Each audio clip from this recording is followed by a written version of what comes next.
In 2017, a woman called Aline Kayenda brought her 5-year-old son to an MSF cholera treatment clinic in the Democratic Republic of Congo. He was one of 55,000 locals who contracted the disease in 2017. But cholera actually affects 4 million people worldwide, resulting in about 140,000 deaths every year. So thankfully MSF were able to save Aline's son and his life was saved. But undoubtedly the best cure for disease is prevention. So MSF provide clean water to places in crisis. They do this by taking water samples from local communities' water sources. These samples are incubated and they're tested for E. coli and for other coliforms which indicate that there's been fecal matter in the water source at some point. So MSF staff incubate these in Petri dishes and then manually count the colonies that grow. But there's a problem with this process.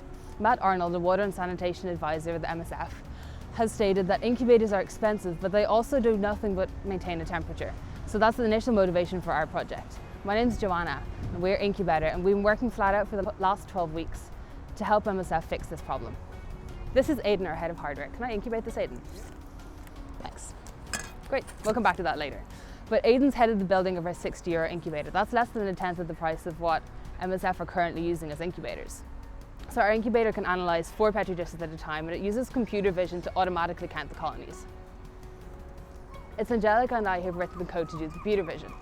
So the incubator automatically takes a photo at preset time intervals, and it analyses the photo to see what bacteria has grown. It can even distinguish between colonies that are touching each other.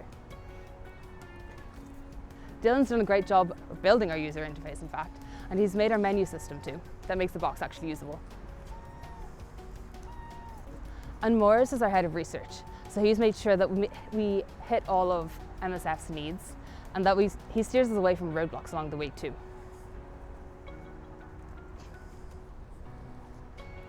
And this is Ronan, who's our Scrum Master, in fact. So he's made sure that we hit all of our milestones, and he's our liaison with MSF too. So he's made sure we got the feedback we need. Thanks to Pete, to Matt, to Tom and to Daniel for all the feedback that you've given us. It's been really helpful. Thanks. So I'd say this has been incubating enough. I'm going to touch the button on the top, and so that'll take a photo and count all the colonies. If it finds a few colonies, it means that there's been fecal matter in the water at some point. If it finds 10 to 100 colonies, then it means that there's serious treatment needed. And if it finds over 100 colonies, then there's a big problem with the water. Thank you. So that's counted 18 colonies. Let's check, and it looks about right to me. Thank you. So now that you've met our team and you've seen our smart incubator in action, let me tell you a little bit about our story and about how we've come to build our incubator and different features that we have to help MSF. So we started with a small camera module and a flash.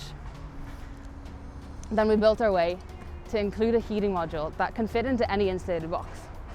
So that means that we can use an insulated box that's on site, and it makes our solution cheap and portable as well.